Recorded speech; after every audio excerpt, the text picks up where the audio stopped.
What up? What's going on YouTube, Instagram, Twitter, all platforms?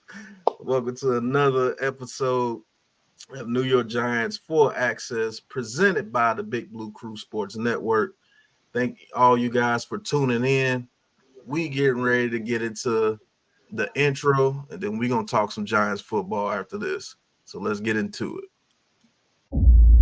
Welcome to New York Giants Full Access with Big Pat Sports Talk, where you get the latest and realest Giants news and content. Don't forget to like, share, and subscribe.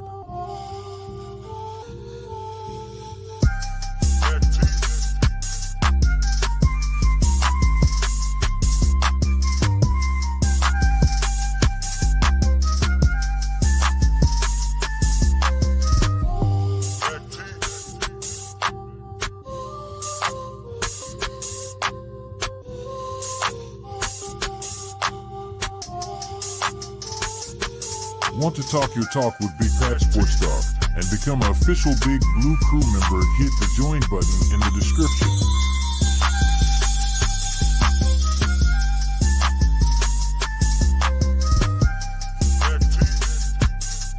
Wanna look fly is some Big Pat Sports Talk merch? Head over to the Big Pat Sports Shop and grab you some gear.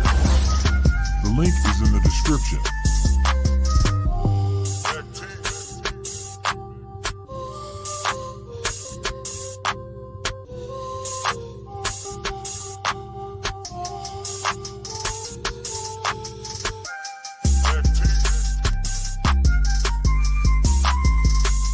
New York Giants Full Access, all Giants, all the time.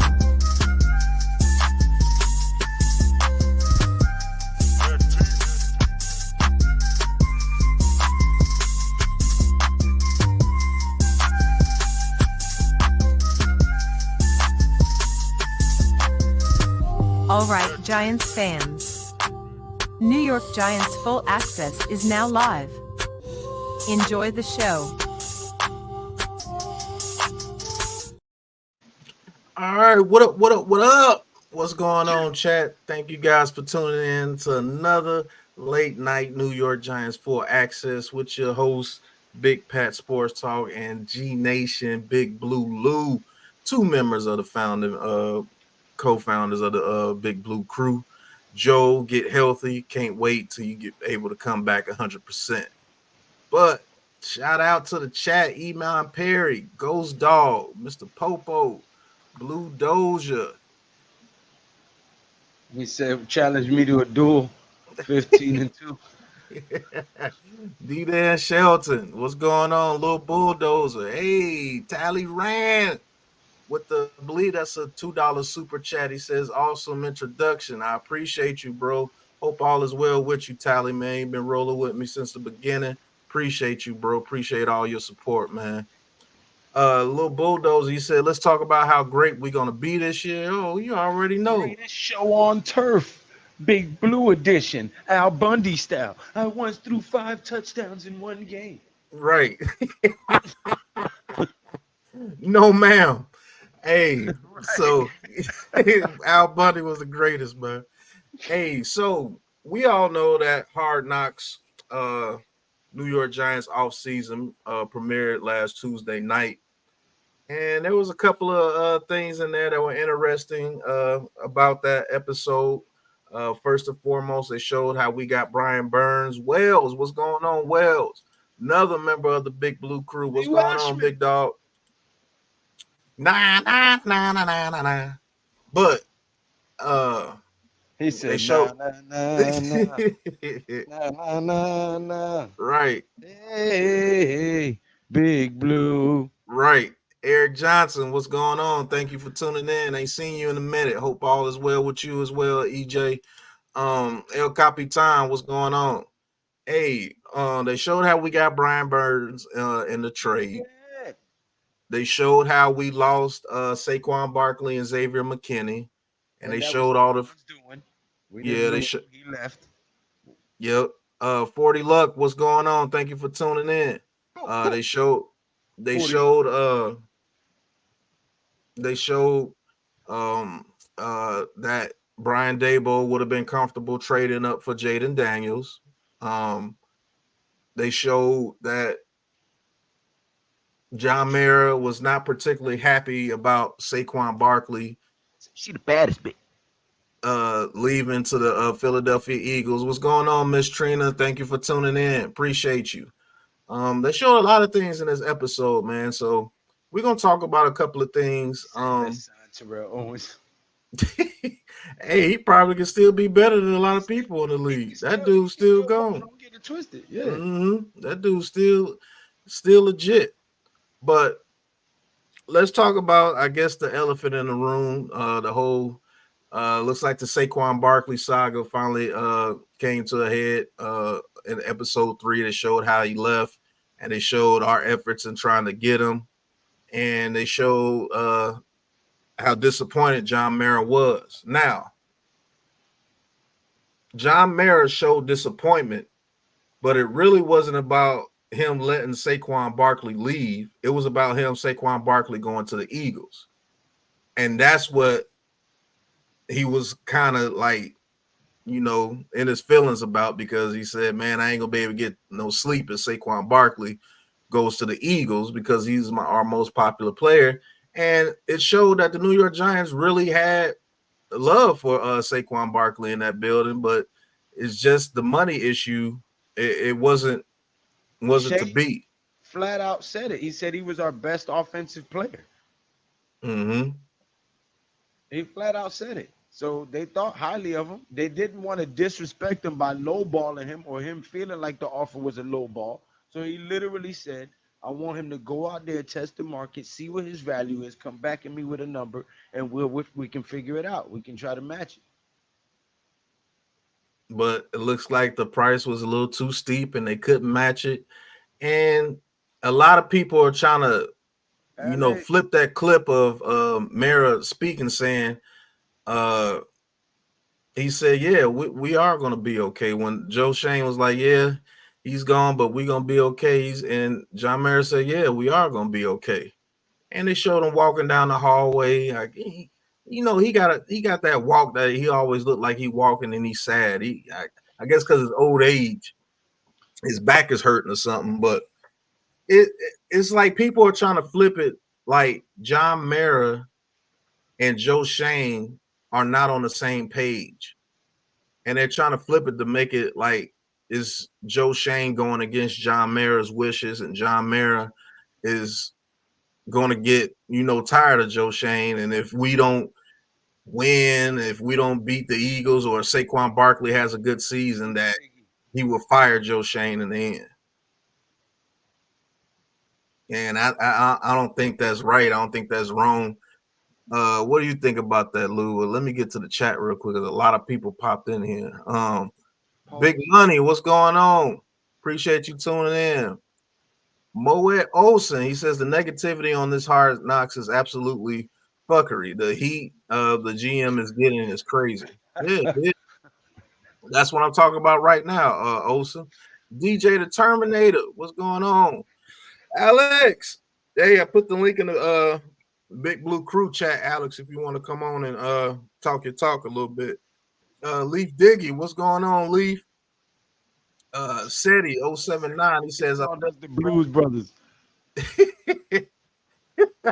hey, that was actually a pretty good movie too, with Dan Aykroyd and I think John James Belushi or John John Belushi, Goodman. John Goodman. John Goodman. Okay, John Goodman and Jim Belushi. yeah. Uh, SETI, he says, I feel like Brandon Brown would be a better GM for the Giants. Thank you, Explain E-Man. that to us. Ghost Dog, he says they have been talking crazy about Shane's moves, and I don't know why. Yeah. He said Saquon misjudged his value in the running back position. Yeah, that's true, Iman. Lil Moses says, match this eggplant. Damn. Well, he says something about Mayer, though. He's been making decisions for years. Did he step back this year? No sleep. Yeah, he stepped back. He let Joe Shane do what he was supposed to do. He says clueless Joe. He said the Blues Brothers, Lou, Pat, what's the word? Yeah, we talking about this damn Hard Knocks episode 3. Mr. Popo, he says the Hard Knocks with the Giants is telling me our front office knows what they're doing. I believe so, yeah. He says that backwards Hurley fitted hat was nasty work. Okay. Big Darnell Big Buddy says, Mara got that. I got to use the bathroom walk. Yeah, he do. Mr. Popo, he says, Giants making the playoffs for sure if the offensive line isn't piss poor. Facts. He said, damn, some of y'all come on Lose Channel. Yeah, they are on Lose Channel. Oh, you see all the paper clips? Miss Flaw, what's going on, mama? She says, hi, everyone. Driving home and I can't hear anything Lou is saying. Oh, yeah, Mike. Say My something? mic. Yo, Yeah, yo, your mic is low, but when you get closer to it, pause. check, check. Y'all can't hear me? Now I can hear you well. Shane feels like he is guessing on the market. I don't feel confidence from him. Yeah, okay.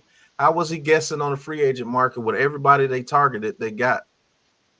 How was he guessing? How was he guessing when he had a whole board full of players that they would target if this doesn't happen? Or if this happens, we're going to target this player. You do know those free agents have their own minds and their own brains, and they could go wherever they want to go because they're free agents, right? But somehow the Jets wanted Ryan, and he came over to the Giants. Somehow the Cardinals wanted light skinned Jermaine, but he wound up a Giant. So I think Miss they were Flaw. doing a very good job. I think he fixed it, flawed. But I don't know what you think about that, Lou. You think? Oh, well, hold on. I Tudo didn't. with the 4.99 super chat for Big Lou. He says salutes and respect to El Rey del Boricua, Little Yes. Bronx, Little Italy, little people, old people, short people, fat people, black people, Mexican people, all people. Big Blue Crew family crew in the building. Greetings for me and my mates from Tokyo. Hey, Yeah. glad you had a safe trip to Tokyo, Tudo. Tashimaste. Right. Aragate. Tudo, thank you for putting the links in the chat. Little Bulldozer say free agent. Yep. Dash, he says crazy how so many folks can watch the same show and come away with different reactions to it. I'm loving what I'm seeing. Me too. Hey Dash, Pause. if you want to come on the panel and talk a little bit, man, I put the link in the chat for you. Let me know. Stupid, man. But let the people know what you think about the front office decisions so far in Hard Well, Knocks. everybody knows I was a big Saquon fan. I wanted him to stay here, remain a Giant. He was saying he wanted to be a Giant for life. You know, we have that slogan: once a Giant, always a Giant. I would have loved to see him win a ring here, you know, or two or three. But you know, he left. He chose to go with the ops, and it is what it is. Now we're gonna break a rib or two. But you know, I don't think they handled it wrong. I think they actually showed him respect and letting him go out and test the market and see what his value What's up, was, Mosley? and in hopes that he would come back and they would reach an agreement. But I think he wanted to be in Philly. You know, I think he you know, he was born in the Bronx, but he was raised out there. He went to Penn State and everything, so he's a Pennsylvania guy at heart, and I think that's where he wanted to be. I just wish he would have been a man about it. I think the Giants organization handled it rather well. Um, I think Shane and Dable handled it well. They didn't come out bash the man and speak ill of him or Facts. leak negotiation details or anything like that. Even when the media was getting all crazy and saying, "Oh, they messed up, they blew it," you know, they held their composure. They acted like uh, men, businessmen. They conducted themselves with class. And I think this organization is headed in the right direction. Do we have the running back situation figured out? No, I wouldn't say that. But, you know, historically, we've won with a running back by committee. And I think we can do just that. I think these guys are nowhere near done. I think when cuts are made and we get down to the 53-man roster, we'll be picking guys from other practice squads and other rosters. And this team is still in the making. The best is yet to come, and we're building a team for sustained success. That's a fact. And just to go off, a lot of you guys think like this about the whole situation with Saquon Barkley. He says, my problem with Saquon's situation is they never made him an offer. That's false. They made that man 4 offers before this offseason. Are you going to keep bashing your head against the wall for a player that's telling you I want to be a Giant for life and all this? And then he goes signs with your arch rival for a $500,000 more a year and $3 million more guaranteed. But he's telling you, hey, I want to be a Giant for life forever, and you know where I want to be and all this. No, man, you're not going to keep going out your way for that. And here's a saying that I'm going to say about this whole situation. I'm going to leave it alone. The show must go on. That's how Joe Shane and them approached it. Look, we tried our best to bring back Saquon. We know that Saquon Barkley is one of the better running backs. We made him a very lucrative offer more than once. And they did him a solid by not franchising him again.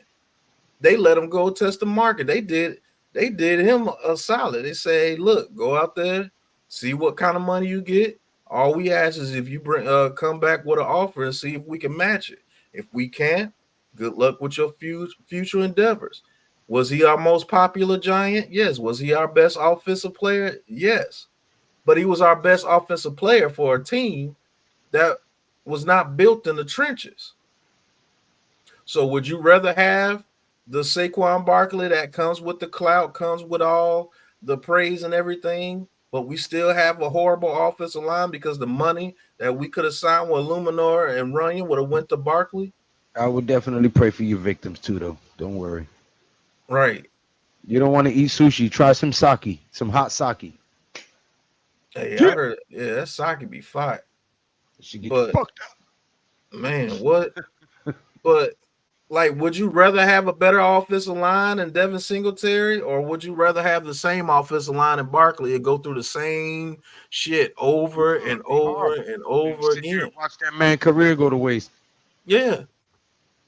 There's no reason why in 6 years with the Giants, Barkley only had 3 1,000-yard seasons.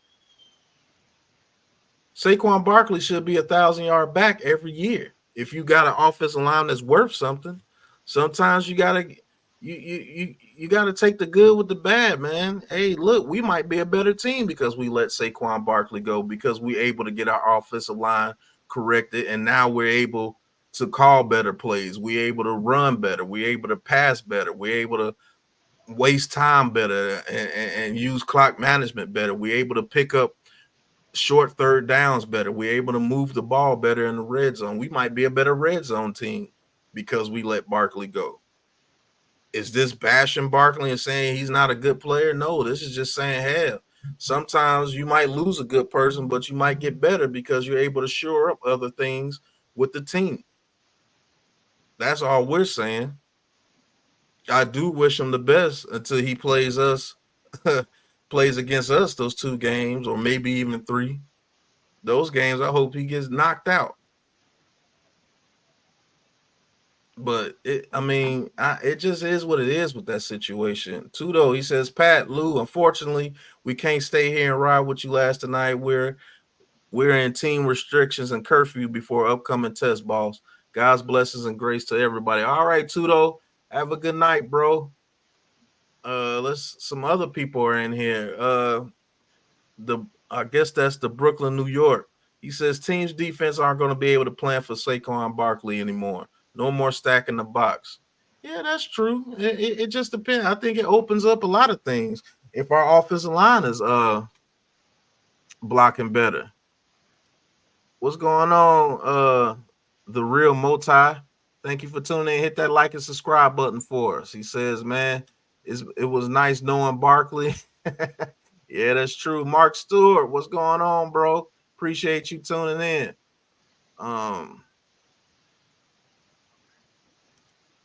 Whale says Jets almost snagged John Runyon from us. You could tell from this documentary the G-Men are serious about protecting QB. That's a fact.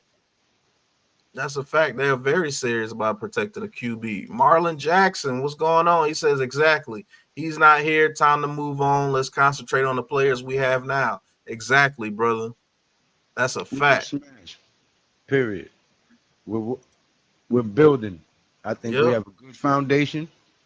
We're gonna add a few more pieces to the offense as far as running back, tight end.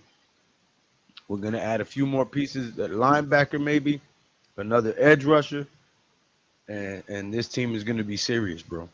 Mm-hmm. So, speaking of the quarterback, what's going on? 365 Giants. He says, "What's up, Joe? Made some great decisions." Yes, he did. Yeah, he made some excellent decisions, and I'm actually proud of this organization Tough for ones able to too. come on here and show us the decisions that they were making. So let's talk about this. The next subject, And confirm a lot of things we've said too facts. A before the whole show lot came of out. things. A whole lot of things we said has been confirmed, but they ain't gonna give us our props. It's all good. Oh, Um, haven't seen him in a minute. oh, heavyweight champ. He says, "Woo! G-Man should never waste a two on a running back. They could have traded down and gotten Quentin Williams and more picks. MF and Snake Quan, 12-5 Super Bowl. DJ getting 5 years, 300 milli. Woo! Woo! But let's talk about another subject that everybody was talking about.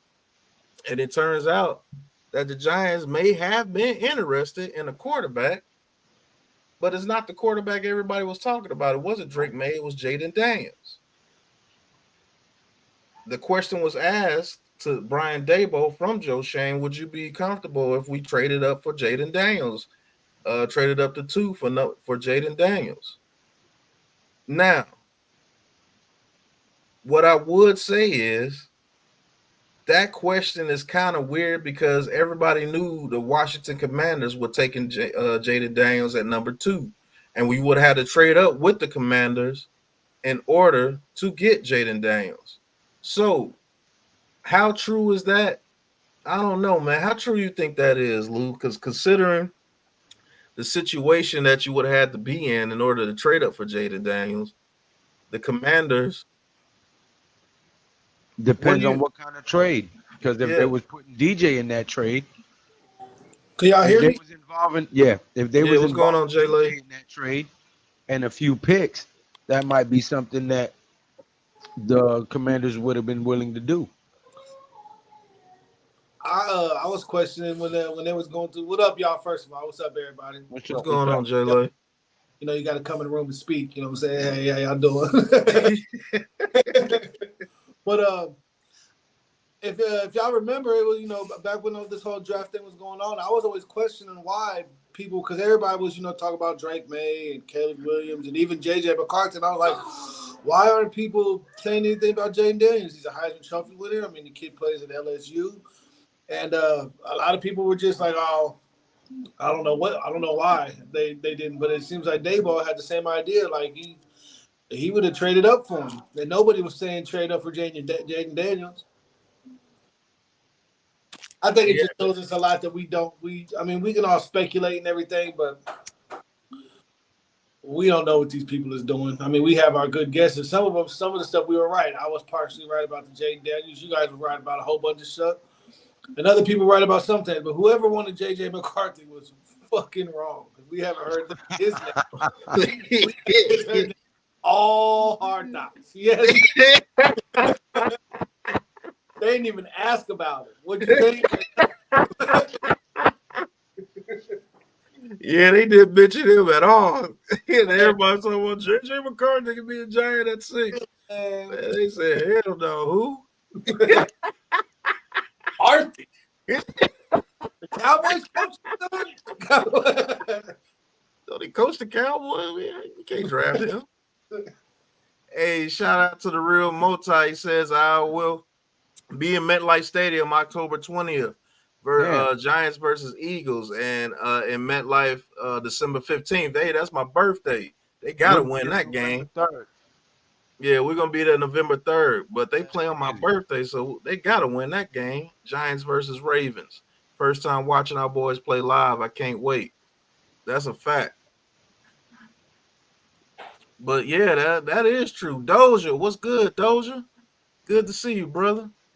Doja. What happened to your mic? You hear You me? said my mic? Can you hear me? Yeah, I hear you. Okay. Yeah, Jake, like you right as shit. They have not. They didn't mention Bo Nix. They didn't mention Oh, McCarthy or Michael Penix. hey, and I'm a Ducks fan. I'm from Oregon. They ain't say shit about Bo Nix.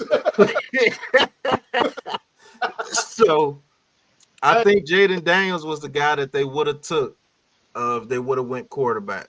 yeah, But it looks like some of those rumors were true. They were interested in trading up for a quarterback. yeah. So when they knew that they couldn't get the quarterback that they wanted, plan B was to get DJ a weapon and let DJ play out maybe his last year with the New York Giants on this contract if we can't get some things rolling this year.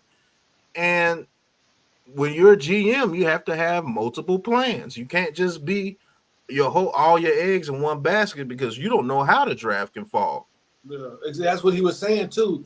He was like, "Man, we spent months and months being up till 5 o'clock in the morning to have these names on the board, and you have no control over Right.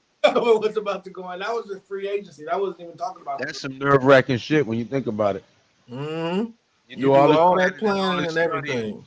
and the shit can go completely left from what you had Man, pictured.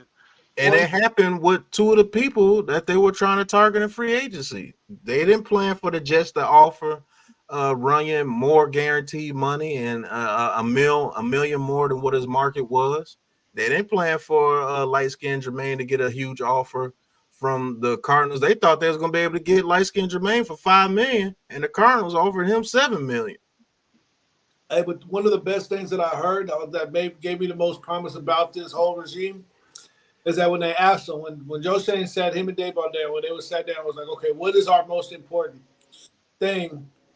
First thing which is obvious, he said offensive line, interior to be exact. And I mean, they went out there and they did that. They got somebody that could play the inside and outside, and then another guy that's a straight inside guy. I mean, you can't force people to trade with you, or you can't what I'm saying. If somebody else is offering something else, you can't help that. People think like it's just like Madden, and you can just turn off the what I'm saying, the cap and just start drafting people. Mm-hmm. So let's talk about another plan that they may have, but they haven't said it yet. With the signing of light skinned Jermaine, and they signed actually two starting guards in Sidham and Runyon. Do you believe that Evan Neal's leash is extremely short this year? Yeah, Because why would you sign two starting guards? That Stidham dude was a starter for the Buccaneers, and he could have went and got a starting job anywhere, but he came to the Giants. So what was said to that man about the offensive line? Alex, what's going on, Alex? Yeah, what's up, Pat? Like what Alex. what was said to those guys? What was said to Jermaine Illuminor? Because we brought over his offensive line coach, and he is the coach that actually put light-skinned Jermaine in his best position, which is right tackle. So do you believe that our O-line coach said, yeah, go get Jermaine Illuminor so we can put him in another position that he's not at his best?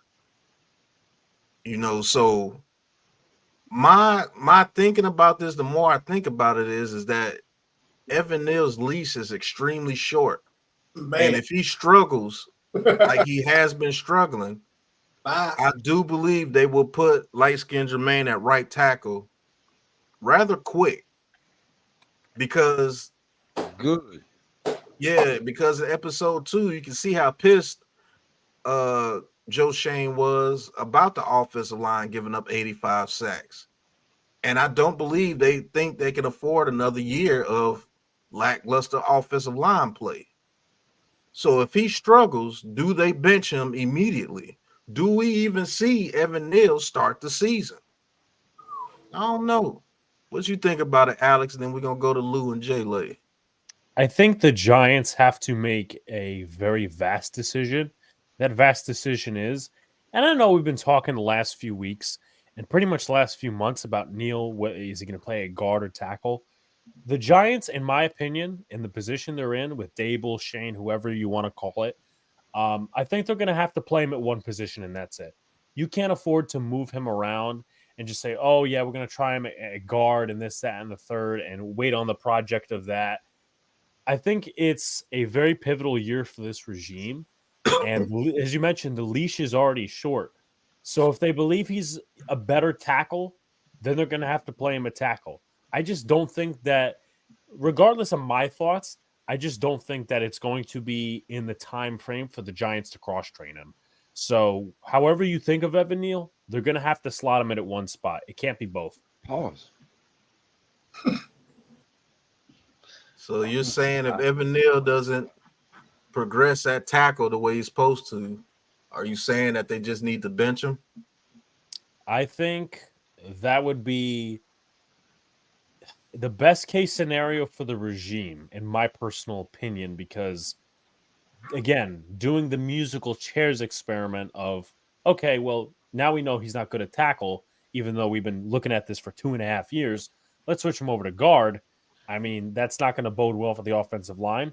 That's not going to bode well for Daniel Jones. So that's just going to have to be, as I said, whether they believe he's a good tackle or a even better guard, make the decision and stick with I it. don't even think that that's the issue right now. Sorry to interrupt. I think the issue is we haven't seen him get any work. He's still coming back off that injury, so we don't even know if he's learned. He may have learned mentally, but is his body able to hold up at this point? Is the injury healed? What are we gonna? Are you probably going to FanFest this week or this year? Well, I mean, I don't know if they're having legitimate fan fest, but if you're asking if I'm going to training camp, yeah, I will be there, and I will also be there on the first day, so I'll get to see what happens. That's what I'm interested in. How is he dealing with the injury, the rehab, the recovery? Has he progressed? Are they asking something different of him with the new O-line coach? That's where the only hope I have left now, as far with Evan Neal, is maybe the O-line coach has a better approach, a better fit for him, a better way to use him, or a better way to coach him up and get him up to speed. Because that's all I can really hope for at this point with Evan Neal. That's a fact. J-Lay, what you think, J-Lay? I think, man, Evan Neal's on the shortest of leashes. Because he can't go out there and just be, giving up sacks, 2 and 3 sacks every game and and not even giving up sacks, but just getting abused. Like when you go back and look at him on tape, he's just like this direction, and there's everybody just running out. Like, he doesn't. It's not like he's just like getting overpowered, or he's just completely not there. Like he's not in the spot that he needs to be in. And so if he starts doing that, man, I mean, Dabo's job is, and this year is going to be able to tell you, because if we go, what was you saying in your video earlier, Pat? That they say we're going to be 3-14 or something like that. Yeah. If we go 3-14, Dabo's Holy shit. Yeah, they said that we're going to be 3-14. Yeah, so we're going to have 2 7-game losing streaks. They dyslexic. Listen, I said 11-6 last year. We went 6-11. They saying 14. They saying 3-14. That means we going 14-3, baby. See, if he's not going to let us win. Evan Neal's not going to make it 7 games of losing if he's doing terrible. Oh, nah. 3 games of you bad playing, your ass gone. Out of there. And I wouldn't be mad if it was Andrew Thomas, Runyon, Schmitz, Stinney, and Illuminor. That doesn't I sound think like that's our best lineup. that doesn't sound bad. I'm gonna be straight. My bad, J-Lay. My bad. No, you good. I mean, you just going off what I said. Yeah, I'm gonna be straightforward with you guys in the chat. Shout out to Tony the Giants fan. I'm gonna answer that question for you here soon, Tony Giants fan. Hit that like and subscribe button for all of us. Yeah, man. Red Fox, what's going on? But Yeah, that's our best lineup. And guess what? When you mention Evan Neal, NYG shows up. So I don't know if you heard me earlier. You probably That's the did. secret call. Call. Right.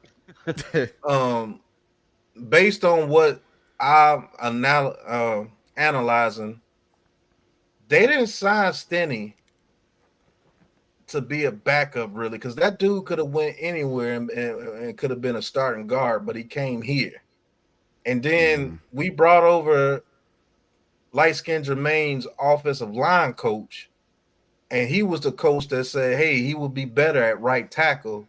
So what kind of sense does it make to bring Illuminor over here with him? And then he puts him in a position that he struggled earlier in his career. Luminor gonna be that right tackle, fellas. I'm telling you. Yeah, I'm so telling you. AJ Lay, you muted. You muted. Unmute yourself, sir. There you go. I don't mean to interrupt you, but I think that's why they did it. And they're not gonna. That was Evan Neal was their pick, one of their first picks. Kayvon and Evan Neal, that was their first year, right? Yep. Yes. So that was one of their first picks. It was a top pick. It was a top. Well, they picked him at number 7.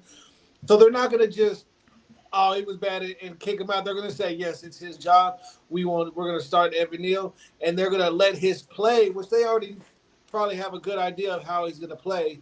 And so once he starts playing bad, it won't look bad of them for them benching him or taking him out or having somebody else doing it, because we're just gonna be happy that problem is fixed, if it is fixed. If he starts messing up, and then we switch everything around with Stinny and Illuminor, and we actually start doing well, and we actually get protection time, nobody's gonna bat an eye at it. But if they do it before the season even starts, they're gonna be like, well, what did we waste the pick for anyway? You guys already knew, you know what I'm saying? They're gonna complain like they always do.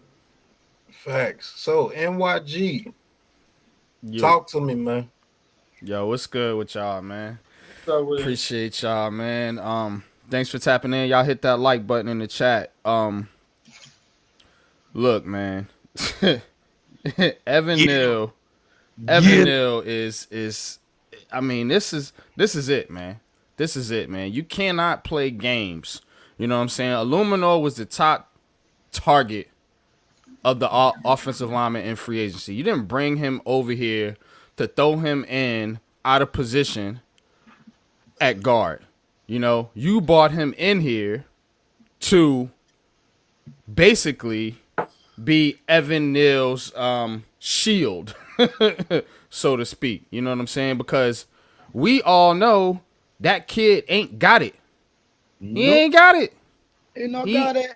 He does not have it, and you cannot Got it, puppy. you cannot play games in this critical of a season on this offensive line. We all know the offensive line is what's going to dictate the success of the New York Giants this year. I don't care how you feel about Daniel Jones. I don't care how you feel about Saquon Barkley not being there. I don't care how you feel about the receivers. It's going to come down to the offensive line. You cannot play games with Evan Neal at right tackle. You know, when you have a very, very capable replacement. They even said it. They didn't even mention this dude's name in Hard Knocks. We already know what time it is, yo. Damn, that is true. He's done. He's fucking done, man. And I don't want to be right about this. Trust me, y'all. Coach. I do not want to be right about this. I hope I'm wrong, man, but my instincts tells me that it's a wrap for Evan Neal. You know what I'm saying? Unless he comes in camp and just has a complete 180 and is just dominating, I think it's over. You cannot play games anymore. Enough's enough. They said they bought that dude in here to be the right tackle. They said they bought Runyon in here to be the left guard. Evan Flowers. Little bulldozer called him Evan Meal. That's what the edge rushers are saying. His name is Evan Meal. Yeah, that's how DeMarcus Lawrence is feeling right now. Like, do we really want to relive this moment? I mean, my God. Enough is enough, man. You know, they can laugh at Joe Shane all he wants. But the one miss I think Joe Shane has on his record right now is Evan Neal. And bro, just let it go. He ain't that dude. I'm sorry. Just let That it might not fucking have been go. that might not have been Joe Shane though. That might have been the dude that Bobby Johnson wanted. It could have been. Could Could been. have been. Yeah, Yeah, Could but have but been. Dable again, hired him, so yeah, that's an Yeah, infliction no, I on mean him. ultimately it's still on Shane, but I'm saying it might not have been the guy he wanted. It might have just been I the think they team. wanted Aquanu. I mean, but again, he's not doing great either. Well, So I Crosby mean, turned out to be the better one out of the three. yeah, Yeah. he's the best one, obviously, man. But again, you win some, you lose some, but you live. You live to fight another day. Hey, Craig. You know what I'm saying? So just live and move the Yeah. fuck on from this dude already, and let's get this O line straight. You say you a man with that gun in the hands, don't Right. you? A man without. But- right. We a team without him.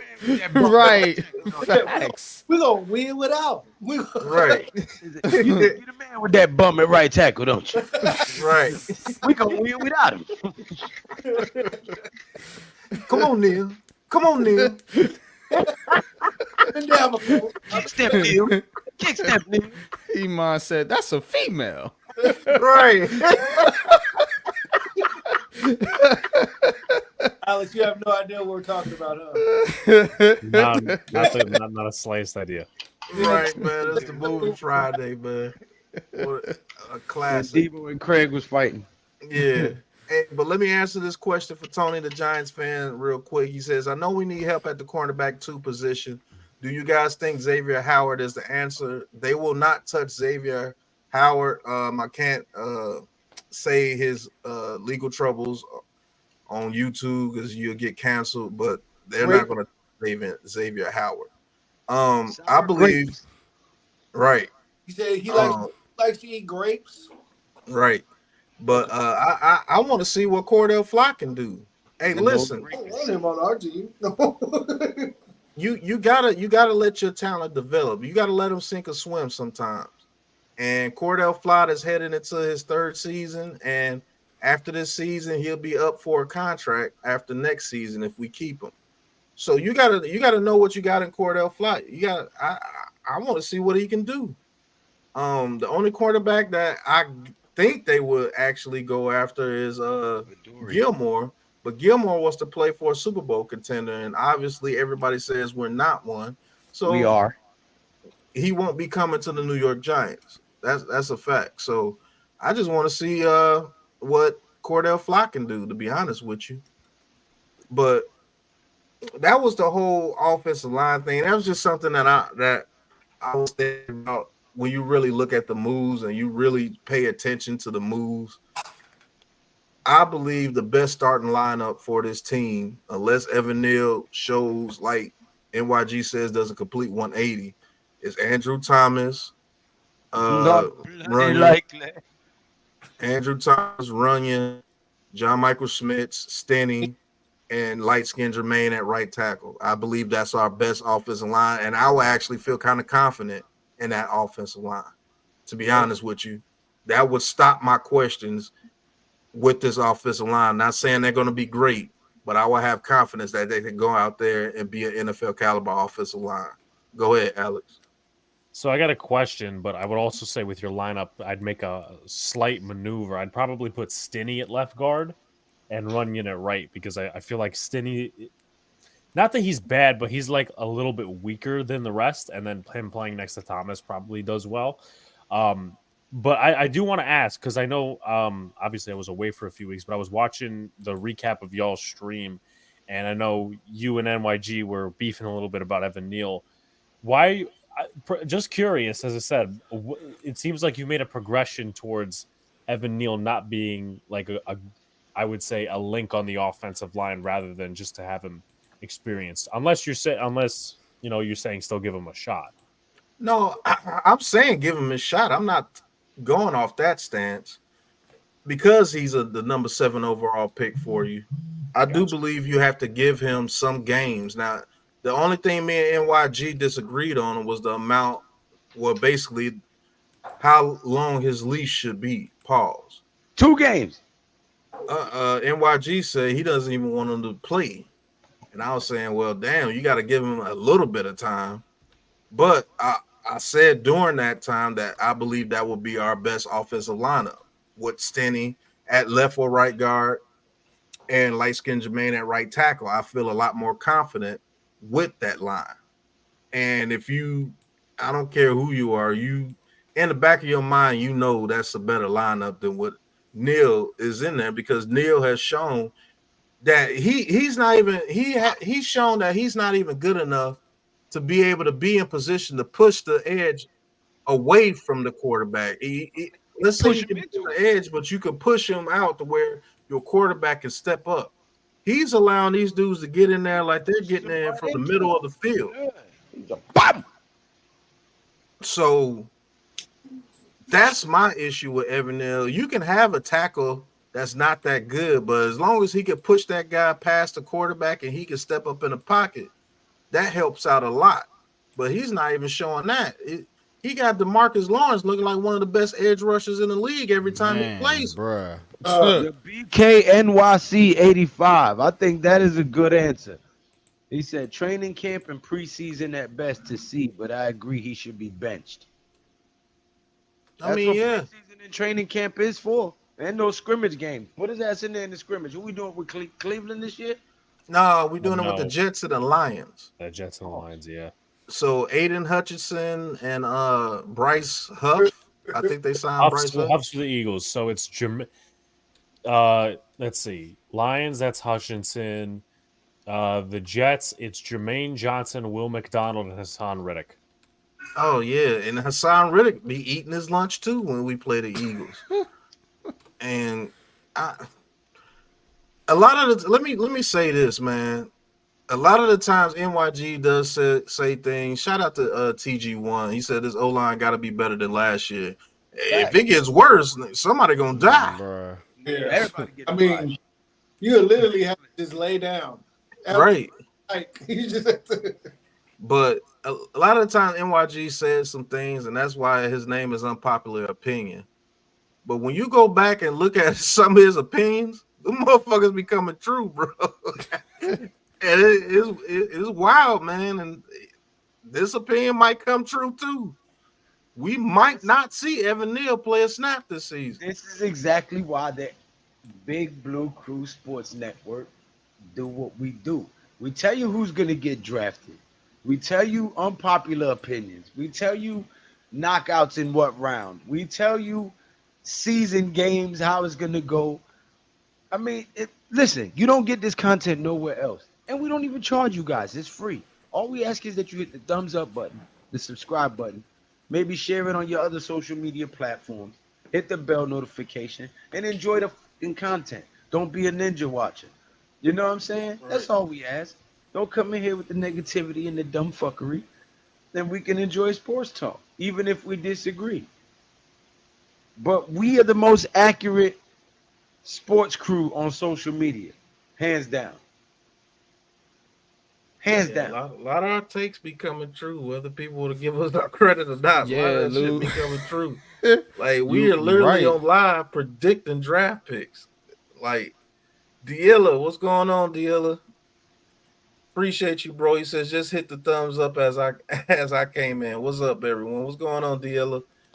And shoot, we grown men on here. Me and Diilla, we don't agree on everything. Sometimes we don't agree on hardly anything. Sometimes when we speak, but he always comes in. He's always respectful, and that's what we like over here, man. Respectful people that want to talk real football and real Giants talk. And But not get all butthurt and start insulting you when you have a different of opinion. yeah, facts. So here's the next thing I want to talk about. We all know that there's a former GM out there by the name of Michael Lombardi. And Michael Lombardi went on Pat McAfee's show and said that the New York Giants have no identity whatsoever. And Joe Shane and Brian Daboll pretty much he summed it up, said they can't build a team. He says, we're not building a team, we're just signing players. So I want the panel to talk about that real quick. Go ahead, Lou. I'll let you go first as you wave your hand. Ooh, I got the answer. I got the answer. I agree that the New York Giants do not have an identity. I actually agree with that too. On This is offense. not going to be the same team that you saw last year offensively. It's going to be completely different plays, different schemes, different stuff drawn up because now you have a true number one receiver, a threat, a weapon that defenses have to plan for. If Jalen Hyatt takes that step up, now you have a number two. Wandale, I believe, is going to be a breakout slot receiver this year. Bellinger is flying under the radar. A lot of people looking at Theo and everything else, and I think Bellinger is going to be Daniel Jones' security blanket. Aside from Slayton, Bellinger has the most familiarity with Daniel Jones.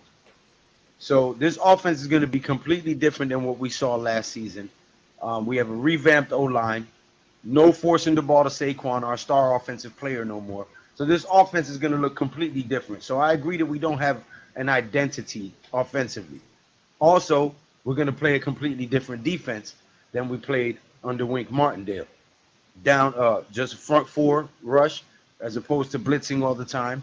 So that defense, you kind of see on paper what kind of identity it's going to look like if it plays out the way it's supposed to.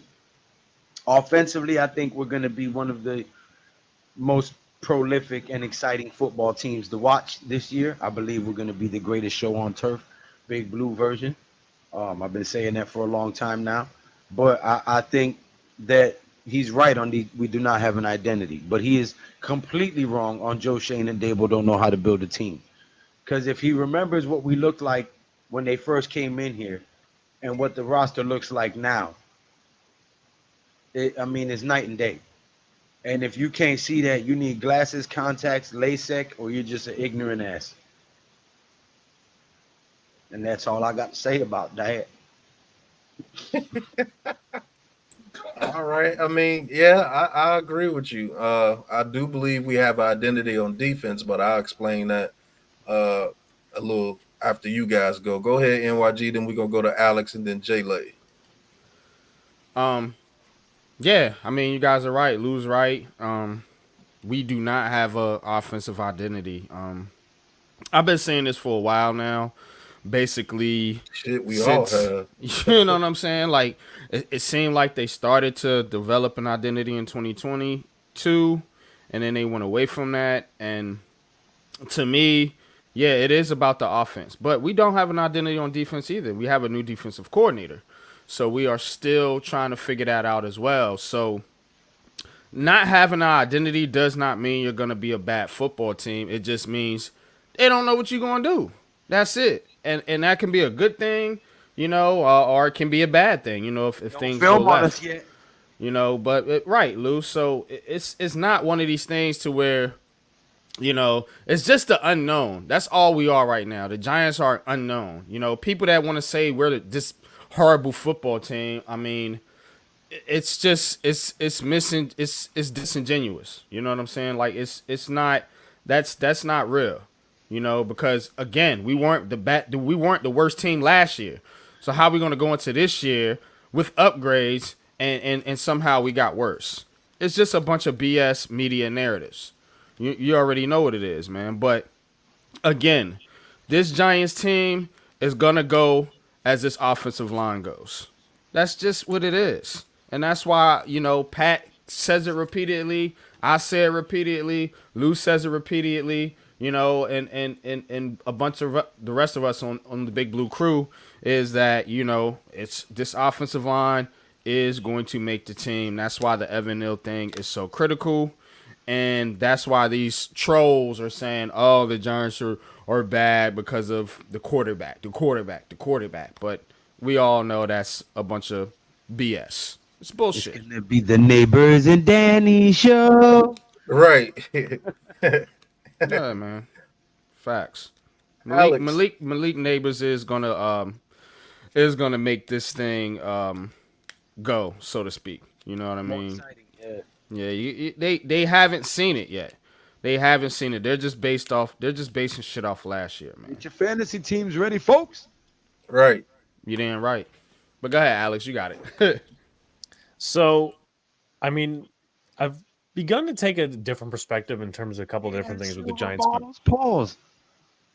Well, this is the mic cover, but nonetheless, um, I just feel like what Mike Lombardi says is nonsense, and he's kind of a hypocrite because he talks about not that the Giants should be warranting too many positive narratives, but he's talking about Dable and Shane not knowing how to build a team. Well, I mean, wasn't Lombardi a GM for the Browns for a few years?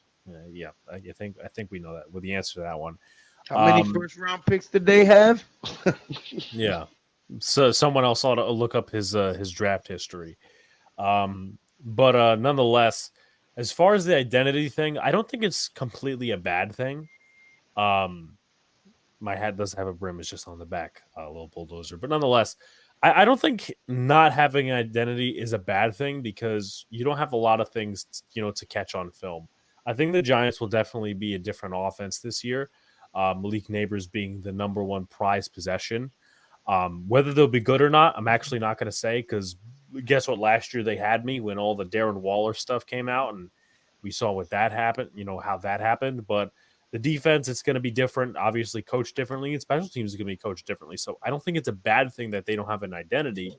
But I'm kind of half sighted with this report, with this remark of they can't build the team because there are certain things that they have been able to do and certain guys they've been able to find. But in another sense, yeah, it is true because they've only had 1 year of winning, and some of last year was definitely on roster management. So that's just at least my opinion on the matter.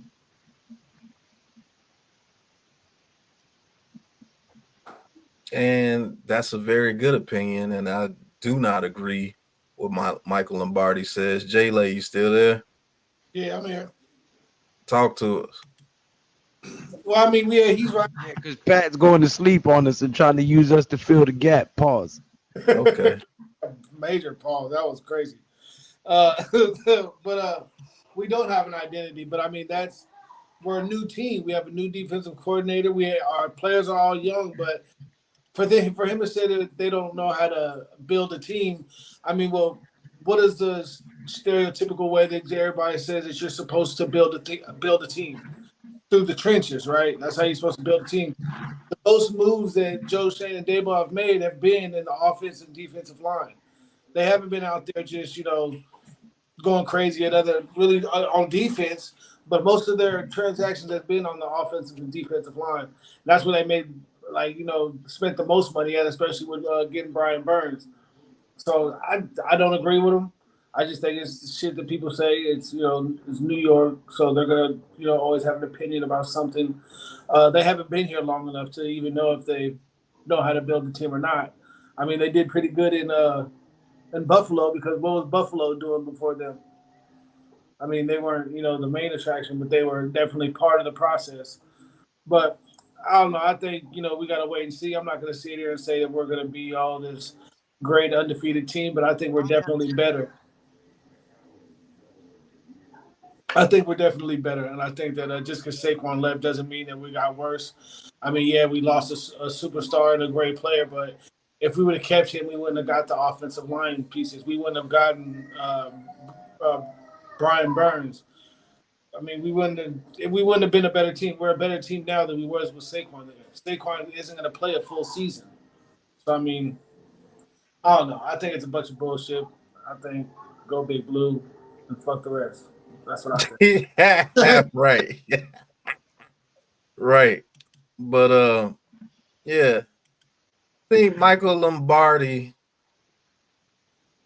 I think he's a little bit salty that he can't get into another GM position role with any team. He's been trying to get a GM job for what, about a decade now? Like, he failed miserably when he was a GM, and he's the one to talk about us. But the ideals that he said about being a GM come from us, talking about the Bill Parcells and Ernie Accorsi's and the Tom Coughlins. He got a lot of his information from them. And so, is he correct about this team not having an identity on offense? He absolutely is. For one, I'll always say this: we have to get back to our roots, man, and that's running the ball to set up the pass. I think we have another quarterback that's extremely good at play action and throwing the ball deep, whether you want to believe it or not. When we have that running game going as a franchise, you look through all our franchise when we were winning, we were a run the ball first team with multiple backs, and the quarterback was very good at distributing the ball through play action and getting the ball deep to the receivers. Giants football. Right. And when you look it up, every time we got away from that, when we did it in the 60s and 70s, we were horrible. When we did it in the mid 90s, we were horrible. And now that we've gotten away from it since the whole Odell Beckham draft and after the second Super Bowl, we are horrible. Every time we get away from our way, we lose, and we lose consistently, and we don't start winning again till we get back to where we were, what we are, and what we will always be. When you have an identity and it works, you don't mess with it. Will you have some years where you're not as good as what you were? Yeah. But long as you keep being consistent, eventually it's gonna come back and we're gonna win again. And it's been shown. That's why we get one every decade. We get a Super Bowl every decade. That's a hell of a trend because no other team can say that. We're the only team to say since the 80s we've gotten a Super Bowl in every decade. And every time we get back to being true to ourselves and knowing who we are and not worry about what people saying in the media, oh, you gotta put up 38 points a game. You gotta throw the ball. You gotta do this. You gotta do that. And when we get away from getting after the quarterback, when we get away from not having an offensive line, our trenches are very good. When we get away from not running the ball and controlling the clock and dictating what the defense could do against us, we get our ass whooped every time. You want to know why? Because that's not NFC East football. Now, can these guys switch it up and turn us into the greatest show on turf, Big Blue Edition? Yeah, but I guarantee you running the ball is going to have to be a major part of it because in the division we play in. We don't play in a division where everything is scot-free and you're not getting pressure on the quarterback. So your offensive line can be mediocre, but you're not facing good pass rushers in your division, and you can go out there and put up major points. We're not in a division like that. If our offensive line is garbage, guess what? They're going to whoop your ass, and they're going to keep kicking your ass. So he's right in that point, but I do believe we have identity on defense. We just ain't showed it yet. I don't think they're going to get after the quarterback this year. And I do believe they're going to get themselves another edge rusher after these cuts. Just to be honest with you. And this guy here, Malik Neighbors, I think this dude, man, is going to be crazy exciting for the New York Giants this year. And we can talk about this a little bit. This guy, Malik Neighbors, man, have y'all watched Jamar Chase and Justin Jefferson play? Like really watch how they run routes and watch how they go about their business. I think this dude is a mix of both those guys. I think he's a mix of both those guys, man. If you watch the way Justin Jefferson runs his routes, he's deceptively fast, and he's a lanky type receiver. And so when he moves, it's like you don't know where he's going to go because that's the best receiver in football, man. I'm just going to be honest with you guys. That's the best receiver in football. And I don't think it's real close. Because the way he runs his routes, you can't determine where he's going. And it's the same thing with Jamar Chase, except Jamar Chase has more power in the way he plays. And I think Malik Neighbors has that same style Jamar Chase has, but he has a little bit of that wiggle that Justin Jefferson has when I watch him play. And if this offensive line blocks, that dude is going to be one hard of a cover for any DB that goes against him, man. And to be honest with you, he hasn't even got his grown man football strength yet. So when he gets that strength and you try to jam him out the line, you're not going to be able to do anything with him because he's just going to push you off and get into his route. And when he stacks you, you don't know where he's going. To the end zone. Basically, yeah. To the end zone, to first down. Wherever he wants to go, that's where he's going. He goes to the bank. And another thing that's going to make Lou's prediction correct. No, that's Alex. That ain't Kid Blue. That's Big Blue in the Bronx, Miguel. Another thing that's going to make this prediction come true is if this kid, Jalen Hyatt, develops a route running system for him. You keep him in motion. Don't allow him to get touched at the line of scrimmage. And if he gets to where he starts to plant and you don't know where he's going, it's a wrap because he's too fast. He's fast as hell. Yeah, people don't know how fast the NFL really is. That dude puts a move on you and you don't know where he's going, that's an automatic catch. As long as your quarterback is protected. He'll get 5 to 7 yards in front of you before you even blink. Facts. So his double moves are going to be more devastating. His slants are going to be more devastating because now in the back of your mind as a DB, oh, these are the new Giants. My D line is not going to be able to get in there with 3 like a blitz. I'm going to have to cover. And if our quarterback, DJ, whoever the damn quarterback is, has time to get the ball to these receivers, it's a wrap because Wan'Dale Robinson's the same fucking way. So I was just about to say, Pat, with Wan'Dale Robinson, you're gonna be able to get yards after the catch. You know, I be looking at Wan'Dale Robinson and Amon-Ra St. Brown of the Browns. I mean the Lions in a similar type way. The way they move Brown around, you know what I'm saying? That's what they're gonna do with Wan'Dale Robinson. The way you see the Chiefs, I mean not the Chiefs, but the Dolphins move Tyreek Hill around. The way you see the 49ers move Deebo Samuel around like that. They're going to be able to do that with Wan'Dale and Malik Neighbors too. But Wan'Dale Robinson is going to open up this offense. He's going to open up the deep passes down the field. He's going to open up the middle of the field for guys like Bellinger and Slayton and whoever else. I mean, this guy's going to be the key to this offense. I'm telling you. He's going to unlock this shit, man. Wan'Dale Robinson, man. Breakout player of the year.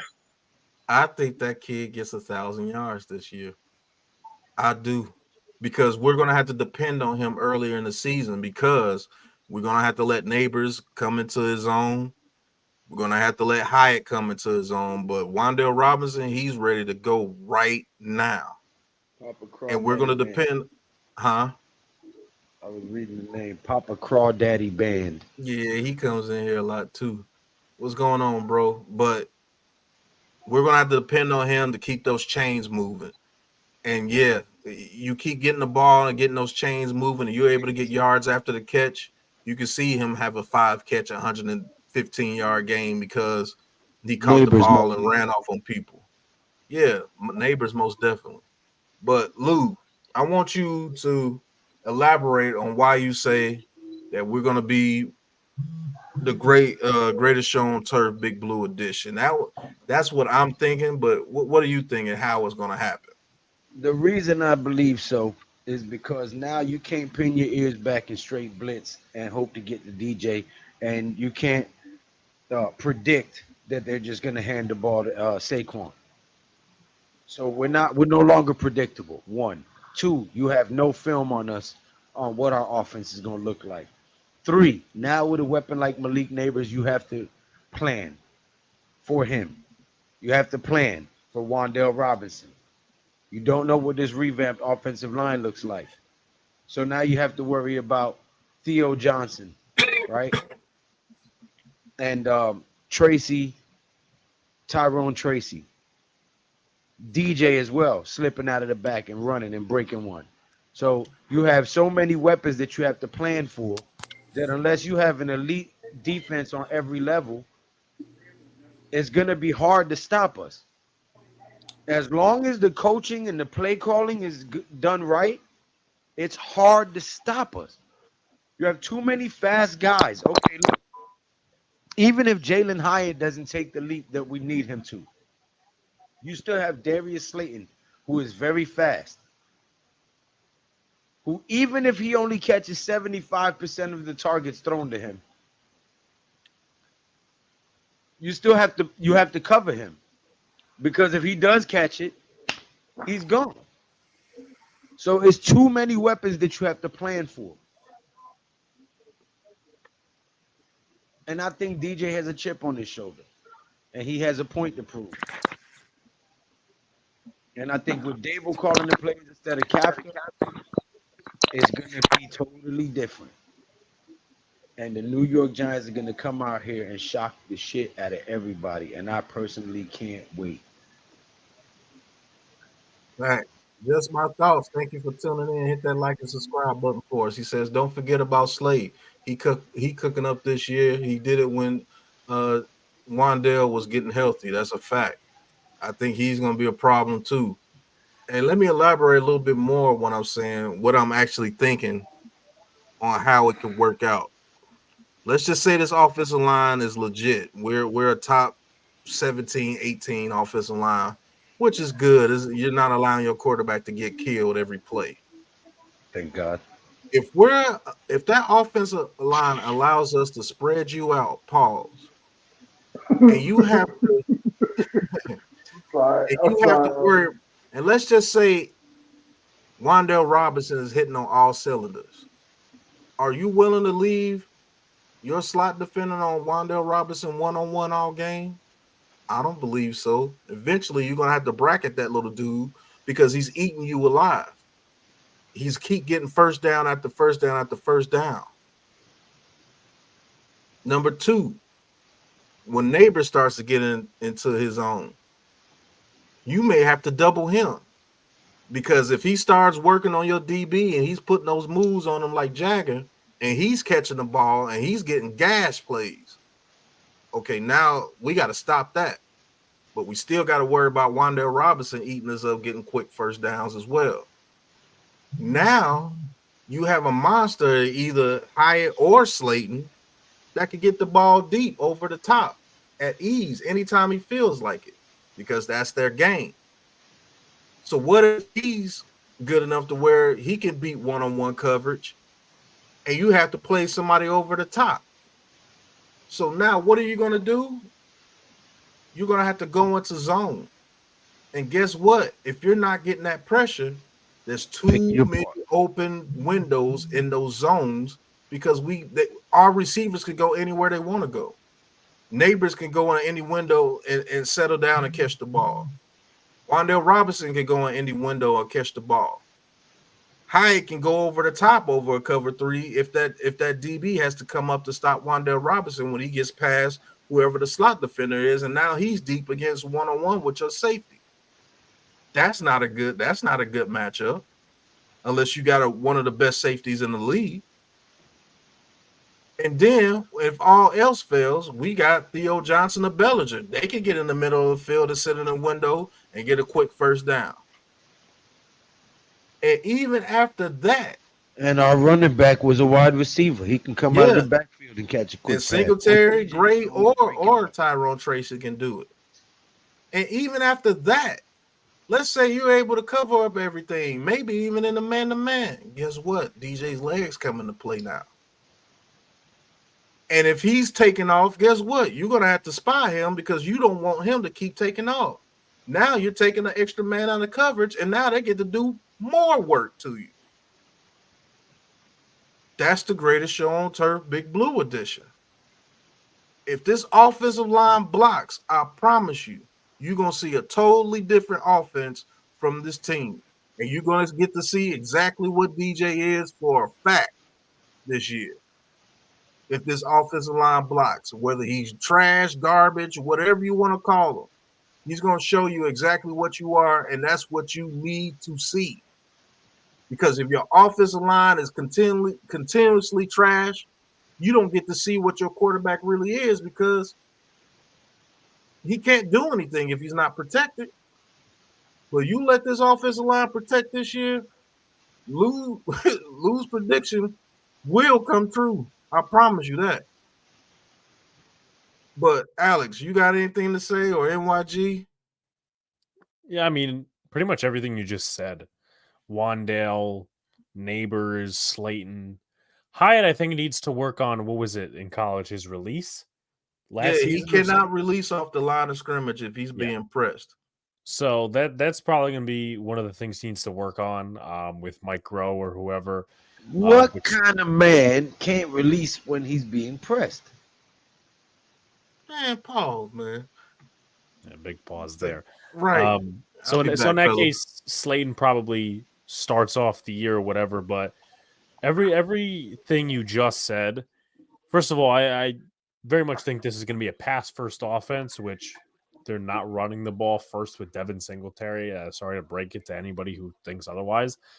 But it's just so dependent on quarterback play on the offensive line. Because, you know, whether we talk about Evan Neal, Daniel Jones, or whoever, the Giants can be a solid team this year. I know solid's going to make a couple people mad, but I think the Giants can be a solid team this year if most things go right for them. Obviously, the opponents, this, that, and the other thing, that's a whole different story. But, you know, they have the pieces. They have the pieces. If Daniel Jones is not doing well and the offensive line's at least functionable, put in Drew Lock, and I think he could do solid. The problem with him is he just takes too many risks. But guess what? With the weapons we have, I don't think that's really an issue. And if it's an offensive line problem, then, you know, you're really done it. You really done it. You kind of stuck there. You could handle Runyon being an average guard or Illuminor being an average tackle or guard, but to me, the whole offensive line is kind of dependent on Evan Neal, but also you need Schmitz to do better with this new offensive line coach because he controls the protections and the signal calls at the line along with the quarterback. So those are my thoughts.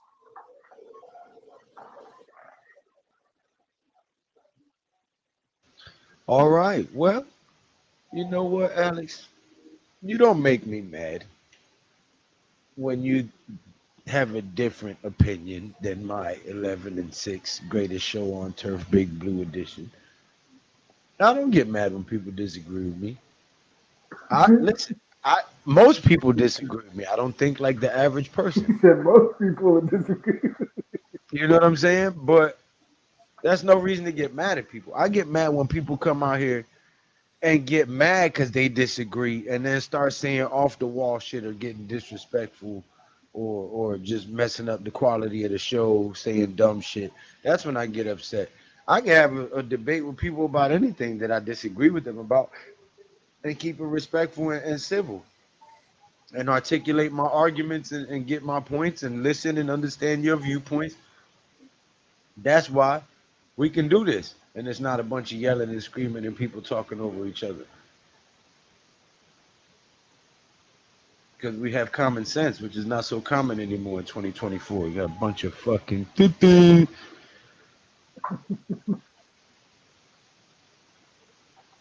All right.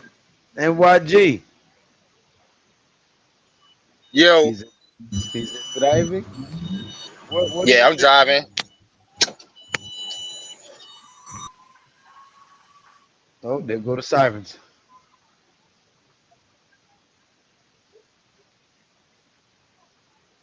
Red Fox says, wish I could still be as optimistic as you, Lou. Hilltop Mock says 4-13. Will says 11-6. Bookends 11-6. Just My Thought says Danny Dimes is our guy.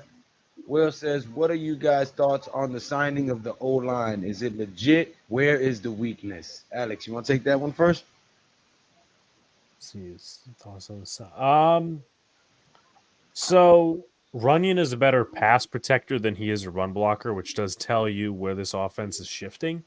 Illuminor is solid at both. He's not some Pro Bowler, but I mean they didn't make the sexy moves on the offensive line, which is fine. Illuminor is solid again. Um, I think they just have to coach it right, and they can't baby Evan Neal. That's just my thing, right?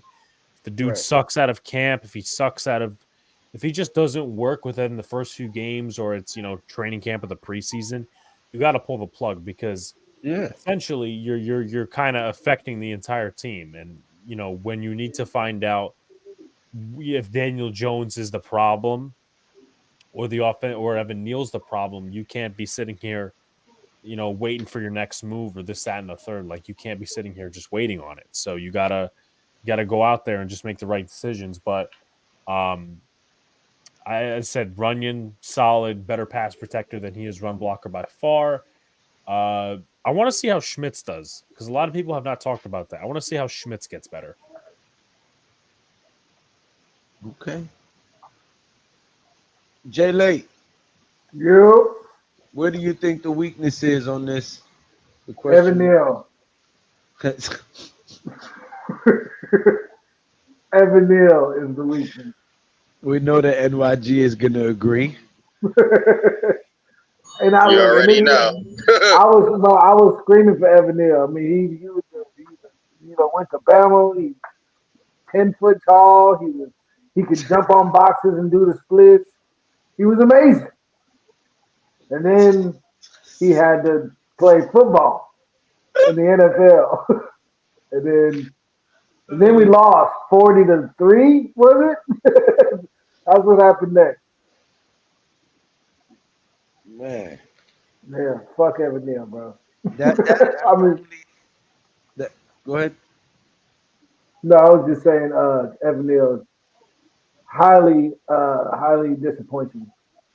I think that's everybody's concern so far is Evan Neal. I think most people are confident with the guys that we've brought in. It's just a matter of them having time to become a cohesive unit, gelling together and becoming one offensive line. But I think that everybody in the Giants community as a fan base is worried about Evan Neal. The logical people, the irrational people are just complaining about DJ. But the logical football fans would have to say that their biggest concern is Evan Neal and if the offensive line that we've put together is going to work. Then the next step was how's DJ coming back from injury and how's that going to look? Is he going to be second guessing himself? Is he going to be confident? Is he going to go through his progressions faster? Is he going to be more decisive? So, the logical football fans have a few concerns and probably some more than others, but for the most part, I think the general consensus would be Evan Neal. Uh, Wales, to answer your question, I'd give DJ and Neal 2 games. If we lose both, they're done, says Hilltop Mock. He always out there kneeling. Neal has part in getting our investments hurt. Why risk it if we are trying to get better? Okay, just my thoughts. DJ is not the main issue. Yeah, I've been saying that for a while. Our offensive line was our main issue. Poor coaching was our main issue. No consistency at coaching or at a playbook. It's been multiple issues. I don't know what happened to Pat. I If went he on smoke break. That must have been the biggest black and mild in the world. You're muted. You got to extendo black and mild. Right. You're muted, Alex. No, I didn't mean to say anything, but Oh. Hey, y'all, but I'm about to log off, man. I'm about to go lay it down and everything. It was good rapping with Somebody said I had y'all, an extendo black and mild. That's crazy. Yeah. though. Hey, it's so your black and mild was like this long. They're smoking a trumpet. Man. Hey man, light my black for me from over there, man. Yeah. Light my black. You know, blowtorch. Yeah, hey, but nah, I'm about to get up out of here though. Yeah, I was a good rapping with y'all, man. I'm gonna holler at y'all. Go Big Blue, go Giants. Y'all go check Big Jay Blue out Cool. of his I'm comedy out. set at a club near you in H-Town. You heard? Yeah, Yes, yeah. sir. If you in downtown Houston off Post Street, go to the C. If you in Houston at all, the Houston area, go to the secret group in downtown Houston. Just look it up. Just Peace. tell everybody you there to see Al B. Sure's little brother. Right. Yeah, I'll be the nigga with the drippy curl. With the all right, y'all. All right. Word. Man, we probably go for about a couple more minutes, man. Wasn't planning on being here long tonight. I'm extremely tired, but yeah, I do believe this team will not be 3-14. And I'll say this: 11-6 is very, very, very possible if we could go 4-2 in our division and at least be 500 playing the AFC North. Hey, Hilltop Mark said Big Pat was puffing on a big fat black and mild. Mm-hmm. Yeah, Hilltop Mop been saying some crazy stuff in the chat. I think ain't you a Dallas fan, bro? I think you is. But That makes sense. They've been saying hilarious shit for 29 years. This is our year. Facts. This is our year. Man, we done been to 3 Super Bowls since the last time y'all have even reached the NFC Championship game. But it is what it is. We done been to 4. We just won 3. No, we've been their last Super Bowl was in '95. Yeah. So we've been to 3 and 1 2. Okay, that's right. I'm tired. Right. Facts. Y'all go subscribe. Stop being ninja watchers. Go check out Big Blue in the Bronx, right there. Go check out Unpopular Opinion Sports over there. You know what I'm saying? Big Pat Sports Talk over there. Oh, I got it right. Each one. Let's go. Okay. Now, you better subscribe to my channel. I'm gonna show up to your crib with a ninja mask and a machete with rust on it. All right. Y'all know what it is. Until next time. All right. Man, you already know what it is, man. To the gulag. See y'all the next episode, which will probably be tomorrow night on Lou's channel. Big Blue Lounge. Let's go. Peace. Looks like we got another one! On the ground!